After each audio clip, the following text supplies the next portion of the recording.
Yakobo ilibidi ashindwe na Mungu ili ashinde. Ni lazima ushindwe na Mungu ili uweze kuwa mtumishi wa Mungu. Lakini ukishindwa na shetani, utakuwa mtumishi wa shetani. Ukishindwa na mambo ya dunia, utakuwa mtumishi wa dunia hii na ni mtumishi wa shetani. Bwana Yesu asifiwe. Kwa hiyo kusudi la Mungu alipowatuma wale mitume, aliwaambia enendeni mkawafanye mataifa kuwa wanafunzi. Leo hii Mungu anapotazama, Mungu anataka wanafunzi. Hataki makutano, anataka wanafunzi. Na mara ya mwisho nilitoa wito kwa watumishi wa Mungu, mitume, manabii, wainjilisti, wachungaji, walimu na maaskofu wote wanaohubiri injili katika dunia hii. Nilisema ya kwamba angalieni kazi mnayoifanya. Je, mnafanya mataifa kuwa wanafunzi au mnafanya mataifa kuwa makutano? Leo hii katika makanisa, watumishi wengi wa Mungu hawafanyi watu kuwa wanafunzi, bali wanafanya watu kuwa makutano. Neno la Mungu linasema mkawafanya mataifa kuwa wanafunzi, mkawaamuru yote, mkawafundisha yale yote niliyowaamuru. Sio baadhi, yote. Lakini leo hii watumishi wengi wa Mungu hawafundishi yote walioamriwa na Mungu, kwa sababu wanaogopa kusema kweli. Watu watakimbia kwenye makanisa. Watumishi wanasema ukiwaambia watu wanawake wasivae suruali kwenye kizazi hichi hawatakuelewa. Ukiwaambia watu sadaka ni siri, hawatatoa, kwa sababu wanataka watoe ili waonekane. Kwa hiyo usiwaambie sadaka ni siri. Sadaka leo hii watu wanaandika majina. Sadaka leo hii watu wanatangazwa, wenye 10,000 wapite mbele, wenye 5,500, wenye laki. Hayo sio mafundisho ya kweli aliyoyafundisha Bwana Yesu. Bwana Yesu amefundisha sadaka ni siri. Mkono wako wa kuume unapotoa, mkono wako wa kushoto usijue. Kwa hiyo hayo ndio yote aliyoyaamuru Bwana Yesu yafundishwe, sio tunayaona leo kwenye makanisa. Watumishi wengi hawafanyi watu kuwa wanafunzi, bali wanafanya watu kuwa makutano. Ndio maana makanisa leo yamejaa walevi, yamejaa wazinzi, yamejaa wachawi. Kwa sababu gani? Kwa sababu watu hawafanywi kuwa wanafunzi. Watumishi wa Mungu wameacha kuihubiri kweli ya Mungu katika makanisa. Lakini kama wakifanya watu kuwa wanafunzi, basi kanisa la Yesu litakuwa. Ukuaji wa kanisa, kama nilivyosema mara ya mwisho, sio idadi ya watu kuwa wengi, bali ni watu kuvuka kiwango kimoja cha kiroho kwenda kiwango kingine cha kiroho. Huo ndio ukuaji wa kanisa. Ni afadhali kuwa na mtu mmoja anayebadilika kuliko kuwa na watu 1,000 ambao hawabadiliki. Kwa sababu kusudi la Mungu ametutuma kuwafanya mataifa kuwa wanafunzi, sio kuwafanya mataifa kuwa makutano. Bwana Yesu asifiwe. Tena nilisema, tulisoma kwenye Mathayo sura ya 5, Bwana Yesu alipoona makutano alipanda mlimani akaketi. Yaani Bwana Yesu alipoangalia hakuona wanafunzi, aliona makutano. Watu walikuwa wengi wanamfuata ambao wameokoka, lakini watu wao walikuwa hawana ule moyo wa kusema ya kwamba ninachofundishwa nikitii na niweze kukitendea kazi. Alivyoona hivyo, Bwana Yesu akusumbuka kufungua kinywa chake. Aliona ni afadhali anyamaze kuliko kuwaambia watu maneno ambayo hawatayatenda. Bwana Yesu akapanda mlimani akaenda kuketi. Lakini alipoona wanafunzi, Bwana Yesu akafumbua kinywa chake akaanza kunena. Wanafunzi ni watu wenye thamani mbele ya Yesu. Unapokuwa mwanafunzi unakuwa na thamani mbele ya Mungu. Bwana Yesu hawezi akakuacha bila kusema na wewe. Atafungua kinywa chake, atamke baraka juu ya maisha yako. atamke ufungulivu juu ya maisha yako, atamke mafanikio juu ya maisha yako, atamke afya juu ya ugonjwa wako, atamke uponyaji, kwa kuwa Bwana Yesu anathamini wanafunzi. Bwana Yesu asifiwe. Amen, amen.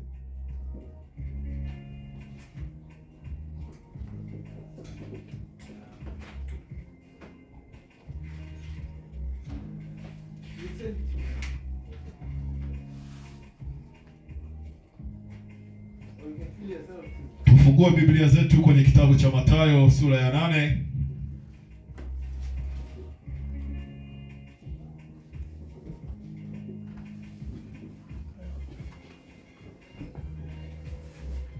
Mathayo sura ya 8.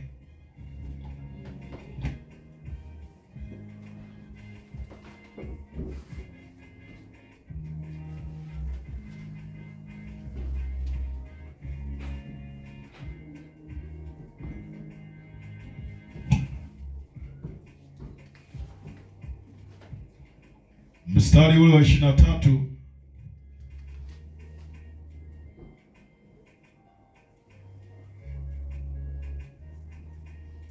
Mathayo sura ya 8 mstari wa 23. Ninasoma kwa jina la Bwana Yesu Kristo.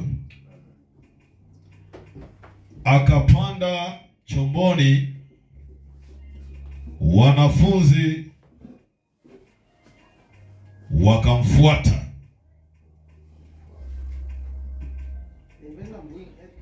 Bwana Yesu asifiwe. Neno la Mungu linasema Bwana Yesu akapanda chomboni, alafu wanafunzi wakamfuata. Kwanza kabla ya hapo, ukisoma ule mstari wa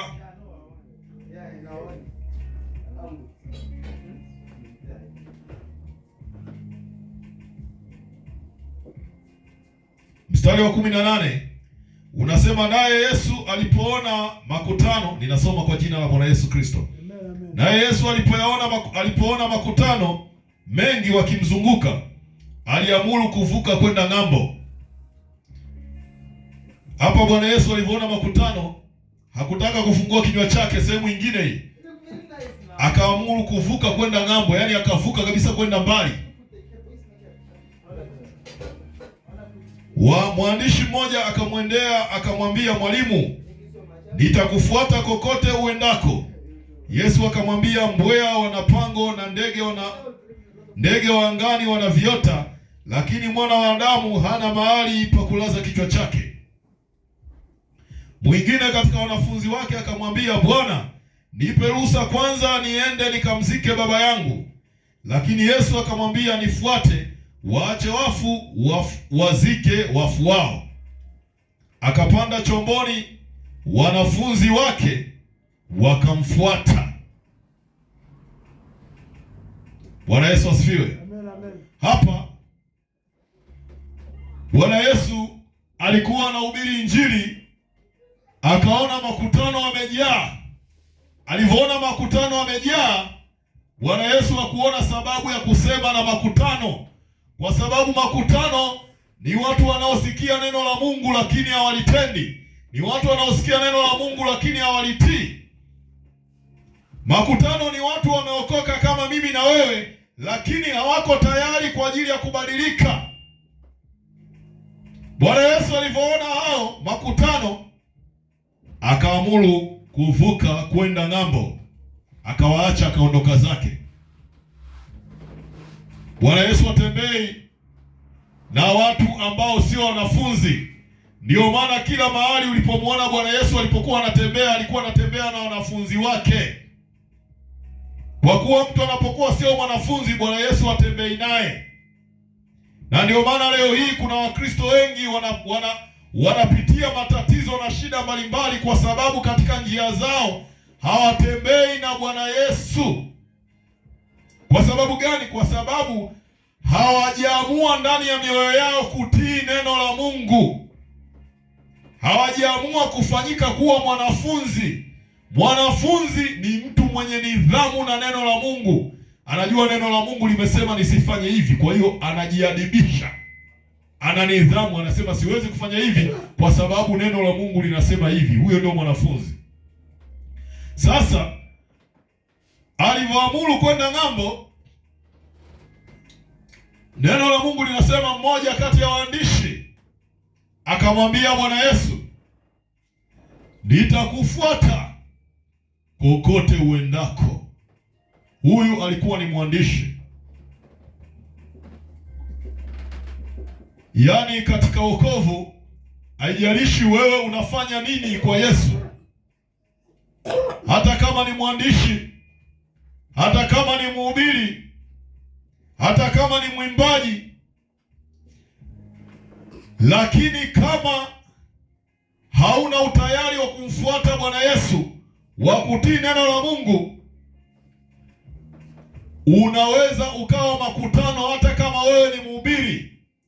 Unaweza ukawa makutano hata kama wewe ni mtume au nabii au mchungaji au mwinjilisti au mwalimu. Na ndio maana leo hii wapo wahubiri ambao hawako tayari kufundisha yote aliyosema Bwana Yesu, kwa sababu ni wahubiri makutano. Unaweza ukawa ni mtumishi wa Mungu lakini ni makutano, sio mtumishi wa Mungu ambaye ni mwanafunzi. Kina Petro walikuwa ni watumishi wa Mungu ambao ni wanafunzi. Lakini leo hii tunao mitume, manabii, wachungaji, wainjilisti na walimu, sio wanafunzi, ni makutano. Kwa nini? Kwa sababu hawayatii yote aliyoyaamuru Bwana Yesu. Tukisoma kina Petro ambaye walikuwa ni watumishi wa Mungu, pia walikuwa ni wanafunzi wa Yesu, wametuonya kwenye neno la Mungu wakisema, mwanamke asijipambe kwa kusuka nywele. Wamesema neno hilo. Mwanamke asijipambe kwa utu wa nje tu, si kwa kusuka nywele, si kwa dhahabu na lulu. Hao wanafunzi wa Yesu ambao ni mitume wanafunzi, sio mitume makutano, sio manabii makutano, walitii jambo hili na kulifundisha. Leo hii wako mitume na manabii hapa duniani, wachungaji wapo ambao wanasema kusuka nywele sio tatizo kwa Mkristo. Wanasema kuvalia dhahabu na lulu sio tatizo. Kwa nini? Kwa sababu ni watumishi wa Mungu ambao ni makutano, sio wanafunzi. Unaweza ukawa nabii lakini ni makutano tu. Unaweza ukawa mtume lakini ni makutano tu. Unaweza ukawa mwinjilisti lakini ni makutano tu, sio mwanafunzi. Kwa kuwa wanafunzi wa Yesu wanatii na wanafundisha yale yote walioamriwa na Bwana Yesu. Ndiyo maana Bwana Yesu akasema, nendeni mkawafanye mataifa kuwa wanafunzi, mkawabatize kwa jina la Baba, Mwana na Roho Mtakatifu, mkiwafundisha yale yote niliyoamuru. Leo hii wapo watumishi ambao ni makutano. Wajua watumishi ambao ni makutano, angalia matendo yao. Bwana Yesu alisema, tazama, manabii wa uongo wengi watakuja hapa duniani, nao mtawajuaje? Kwa matendo yao. Matendo ndiyo jambo la kuchunguza.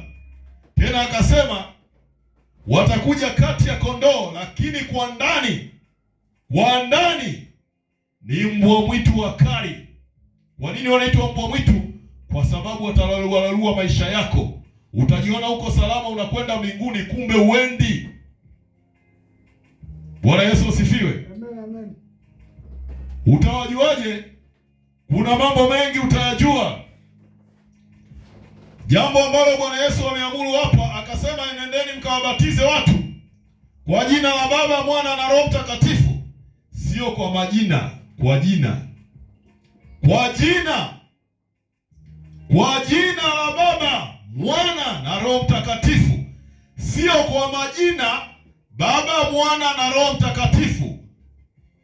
Amesema kwa jina. Lipo jina moja ambalo watu wanatakiwa wabatizwe kwa ajili ya jina hilo.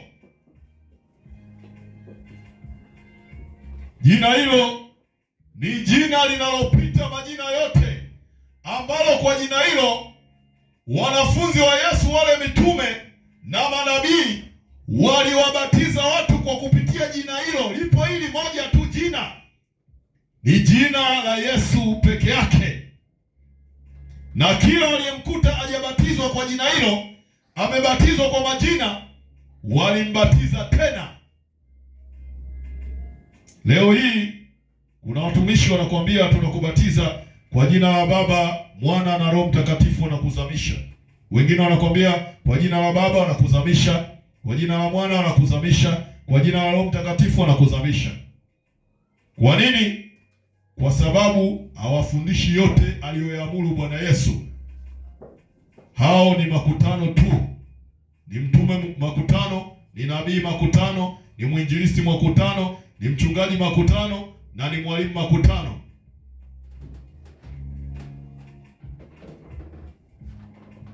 Na wanafanya watu kuwa makutano. Ukibatizwa kwa ubatizo huo unafanyika kuwa makutano, ufanyike kuwa mwanafunzi. Bwana Yesu asifiwe. Amen.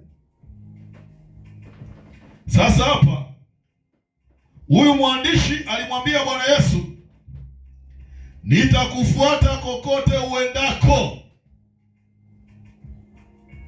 Bwana Yesu akamwambia, mbweha wana pango, ndege wana viota, lakini mwana wa Adamu ana mahali pa kulaza kichwa chake. Nini maana yake? Kwa kuwa Bwana Yesu alikuwa ananena kwa mifano. Bwana Yesu alimwambia, watu wanaonifuata mimi kokote ninapokwenda ni wanafunzi, sio wewe mwandishi. Ndio maana yake. Kwa kuwa akasema mbweha wana mapango, ndege wana viota, lakini mwana wa Adamu ana mahali pa kulaza kichwa chake. Kama unataka kumfuata mwana wa Adamu, kama unataka kumfuata Bwana Yesu Kristo, kama unataka kufanyika mwanafunzi wa Yesu Kristo, unatakiwa uwe tayari kumfuata Bwana Yesu nyakati zote. Nyakati zote. Nyakati za mchana na nyakati za usiku. Kwa nini alitoa mfano wa ndege na mbweha? Kwa kuwa ndege asubuhi waga wanaamka, wanaanza kuzunguka, wanakwenda huku na kule. Ikifika jioni, wakati wa giza, wanaenda kwenye mapango yao, wanaenda kwenye viota vyao kupumzika. Hao ndio ndege. Mchana kunapokuwa na nuru, wanatembea, wanamsifu Mungu. Usiku inapoingia giza, wanakwenda kwenye viota, wanatulia. Halafu wako pia mbweha. Mbweha wao wakati wa jioni, wakati wa usiku, giza linapoingia, wao ndio wanatoka, wanaanza kuzunguka usiku. Wanazunguka, wakiona kuna karibia kukucha, kunakwenda kuwa na nuru, wao wanakwenda kupumzika, wanaenda kulala mchana. Ndio mbweha walivyo. Wakiona mwanga wanaenda kulala. Ndege wakiona mwanga wanaamka. Nini Bwana Yesu alikuwa anafundisha? Bwana Yesu alikuwa anamwambia yule mwandishi ya kwamba wanaonifuata mimi, wanafunzi wangu, ni watu wanaonifuata nyakati zote. Kwa kuwa huyu mwandishi alimwambia, Bwana, tazama nitakufuata kila unapokwenda. Bwana Yesu akamwambia kwamba wewe hauwezi kunifuata mimi kila ninapokwenda. Una muda wako wa kunifuata. Una mambo yako ukiona yako sawa. Ndio kama leo hii kuna Wakristo ambao wakiona mambo mazuri wakati wa mchana, wakati wa nuru, mambo yanaonekana, wanamuona Mungu akitenda kazi kwenye maisha yao, wanasema huu ni wakati wa kumtumikia Mungu, wakati wa kumsifu, wakati wa kumwabudu, wakati wa kumtukuza, wakati wa kusoma neno, wakati wa kufanya maombi, kwa sababu wanaona mambo yanaonekana ni wakati wa mchana, kila kitu kinaenda sawa. Bwana Yesu asifiwe. Amen, amen. Lakini ikifika wakati wa usiku, unapofika wakati sasa mambo yanapokuwa hayaonekani, wakati wa usiku ni wakati wa giza, unaangalia kwenye maisha yako, huoni mbele wala huoni nyuma, mambo hayaendi, kila unachoshika hakifanikiwi, dunia unaiona kama inakuzomea, matatizo yamekujia, shida zimekuzunguka. Wakati huo unaona huu sio wakati sahihi wa kumtumikia Mungu. Huu sio wakati sahihi wa kumfuata Yesu. Huyu mwandishi alikuwa sio mwanafunzi. Unapokuwa sio mwanafunzi wa Yesu, wewe utakuwa ni mtu ambaye unamfuata Yesu kwa hatua fulani. Yaani unakuwa tayari kumfuata Yesu katika mapito fulani tu, yawe mazuri. Ukifika muda, wakati mambo yanakuwa mabaya, muda wa aibu, muda wa kuaibishwa, wakati huo unaona hapana, siwezi nikamfuata Yesu muda huu, ngoja nikafanyaje, nikapumzike. Ujue wewe ni sawasawa na ndege tu, ni sawasawa na mbweha.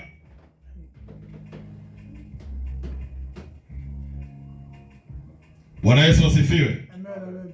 Lakini hapa neno la Mungu linasema, lakini Yesu akawaambia nifuate. Yesu hajasema nifuateni. Yesu alisema, aliwaambia, sio alimwambia, aliwaambia nifuate. Neno la Mungu alijasema Yesu aliwaambia nifuateni. Yesu hakusema hivyo. Bwana Yesu hakusema hivyo. Bwana Yesu alisema nifuate. Nifuate anazungumza na mtu mmoja, lakini anawaambia, sio anamwambia, anawaambia nifuate. Kwa nini neno la Mungu limesema hivyo? Kwa sababu maamuzi ya kumfuata Yesu, maamuzi ya kuwa mwanafunzi ni ya mtu binafsi, yeye mwenyewe, sio kundi. Mwanafunzi yuko hivi, asemi kwamba mimi bwana, hebu tumtumikieni Mungu mpaka aone watu wengine wanamtumikia Mungu, yeye ndio na yeye anamtumikia. Hapana. Mwanafunzi ni mtu ambaye hata kama wengine wameacha kumtumikia Mungu, yeye anaendelea. Hata kama wengine wameacha kwenda kanisani, yeye anakwenda. Hata kama watu wengine wameacha kuitenda haki, yeye anatenda. Kama watu wengine wameacha kuihubiri kweli, yeye anaihubiri kweli. Hao ndio wanafunzi. Ndio maana Bwana Yesu akasema nifuate. Akawaambia wote, akawaambia nifuate. Yaani kawaambia wote, mtu yoyote binafsi anayetaka kunifuata nifuate. Lakini neno hili hajamwambia mtu mmoja, aliwaambia wote, lakini maamuzi ni ya mtu binafsi. Ndio maana Biblia inasema akawaambia nifuate. Sio akawaambia nifuateni, akawaambia nifuate. Je, wewe kwenye maisha yako uko tayari kufanyika kuwa mwanafunzi wa Yesu? Uko tayari kumfuata? Neno la Mungu linasema hapa tena, akapanda chomboni, wanafunzi wake wakamfuata. Bwana Yesu alipopanda chomboni, wanafunzi wakamfuata. Biblia haisemi yule mwandishi akamfuata, kwa kuwa yule hakuwa mwanafunzi, ndio maana hakumfuata Yesu, alibaki huko. Ijapokuwa alisema nitakufuata kila uendako, lakini ulipofika muda hakumfuata Yesu, alibaki. Ndio maana Biblia inasema wanafunzi wakamfuata. Sio watu wote wanaomfuata Yesu. Watu wengine wanasubiria mpaka wafuatwe, mpaka mchungaji waulize, bwana vipi? Mbona siku hizi hatukuoni kanisani? Mbona siku hizi ukifika kanisani mbona umwabudu Mungu? Mbona ukifika kanisani siku hizi mkimya, usemi hata amina, hauchezi kanisani? Ukifika kanisani siku hizi haupigi makofi. Hao sio wanafunzi, hao ni wale makutano.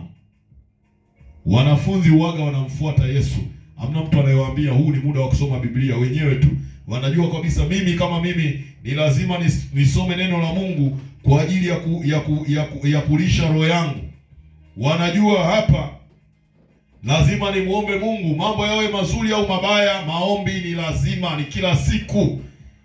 Wanajua hilo wanafunzi. Hao ndio watu ambao wanamfuata Yesu. Biblia inasema wanafunzi wakamfuata.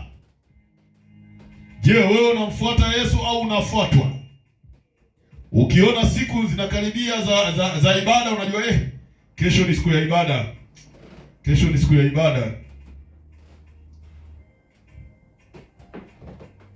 Ngoja niende.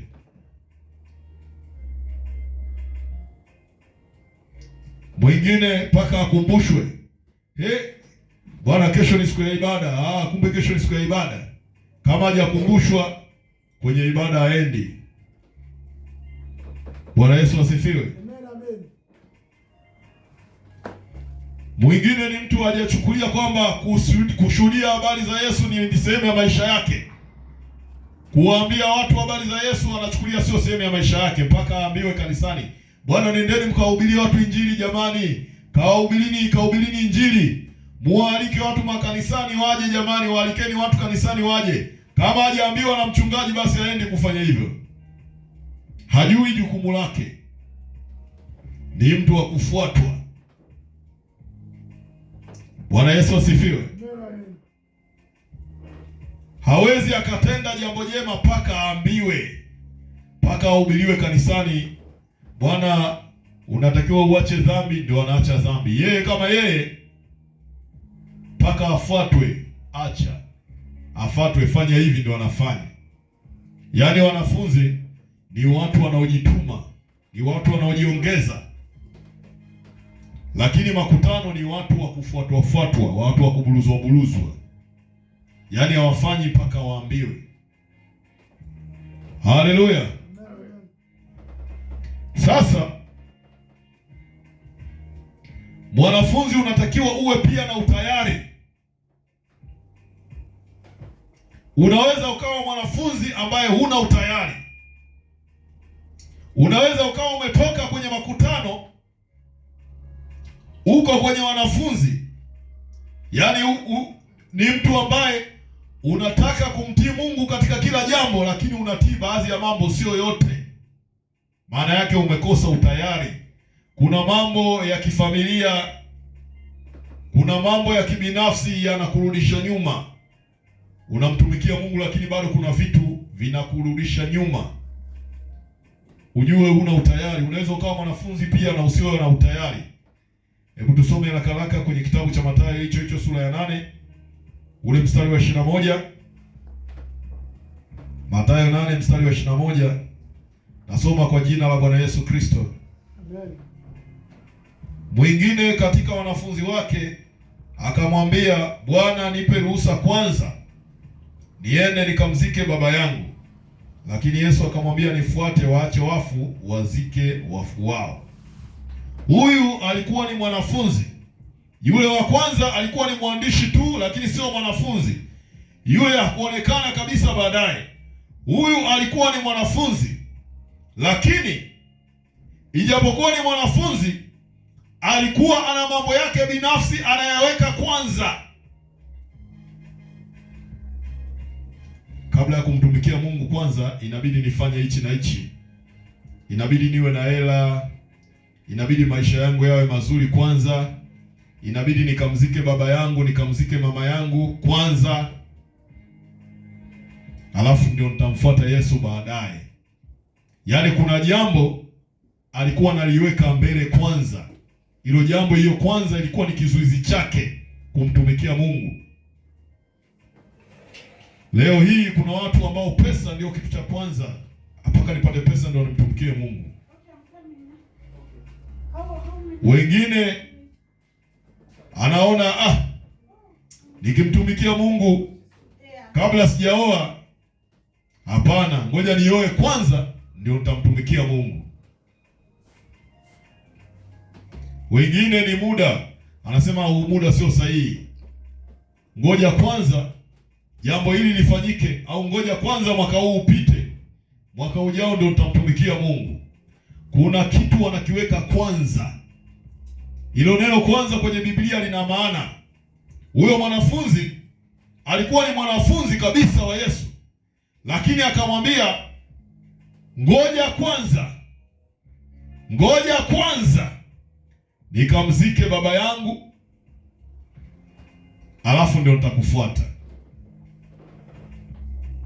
Bwana Yesu asifiwe.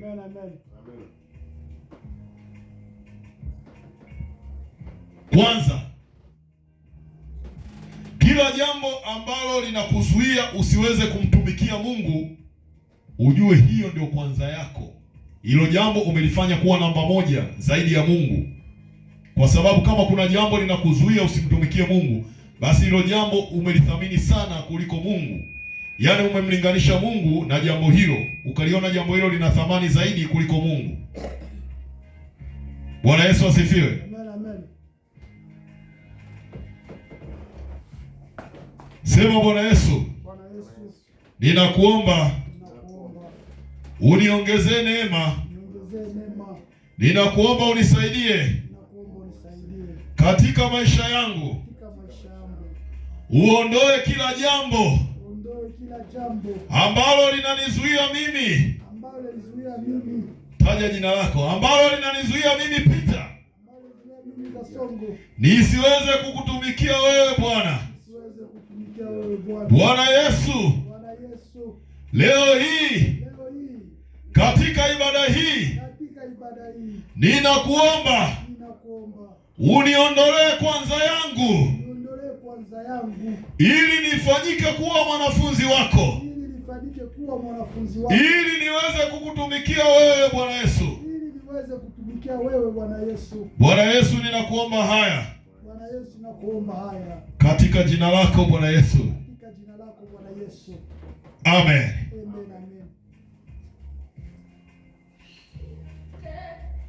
Baba, tunakushukuru. Naweza mkasimama. Bwana Yesu, tunakushukuru, tunasema asante kwa ajili ya neema uliyotupa kwa ajili ya ibada hii, na tunapotoka mahali hapa tunaomba malaika wako watutangulie Bwana, wakizikomboa na kuzisafisha na kuzitakasa njia, barabara na vyombo vyote vya usafiri tunavyotumia na kukutana navyo, kwa damu ya Yesu Kristo Nazareti. Twende mbele za Mungu kwanza. Kila jambo ambalo umekuja nalo kwenye ibada ya siku ya leo, mwambie Mungu, naye Mungu atakujibu na atakutendea. Tumuombe Mungu. Kila jambo ambalo umekuja nalo unaweza ukamwomba Mungu, au kila jambo ambalo Mungu amesema na wewe katika ibada hii, katika neno lake, unaweza ukaomba msaada wa Mungu juu yako. Baba, tunakushukuru, ninasema asante Mungu. Sema asante kwa kufikisha Baba. Usiniache. Sikia neno hili nasema katika asante. Bali kuwa mwanafunzi wako na mkono kunitosha katika hali stahili. Ninakuita Yesu. Usiniache pekee. Unisaidie na unibariki katika njia yangu. Yote ya dhambi Baba itoke katika mahali. Na unibariki katika maisha yangu tenda pamoja. Yesu, usiniache.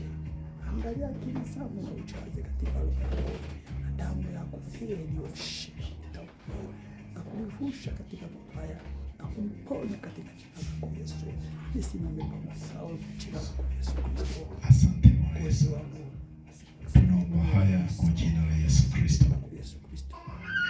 Bwana Yesu akubariki na kukulinda. Bwana Yesu akuangazie nuru ya uso wake na kukufadhili. Bwana akuinulie uso wake na kukupa amani. Shalom, shalom. Tumefikia mwisho wa ibada yetu. Bwana Yesu akubariki sana. Amen. Baba, tunafunga roho zote za malipizi, mapatilizi, kisasi, mashambulizi na maangamizi havina nguvu wala mamlaka juu yangu na juu ya kila kitu kinachoitwa kwa majina yangu, na ninajikumuta roho zote za malipizi, mapatilizi, kisasi, mashambulizi na maangamizi havina nguvu wala mamlaka juu yangu na juu ya kila kitu kinachoitwa kwa majina yangu. Ninasema neema ya Bwana wetu Yesu Kristo na upendo wa Mungu Baba na ushirika wa Roho Mtakatifu vikae nasi sote sasa na hata milele. Hakika wema na fadhili zitanifuata siku zote za maisha yangu, nami nitakaa nyumbani mwa Bwana milele na milele. Amen. Amen, amen.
remains for you, Jehovah.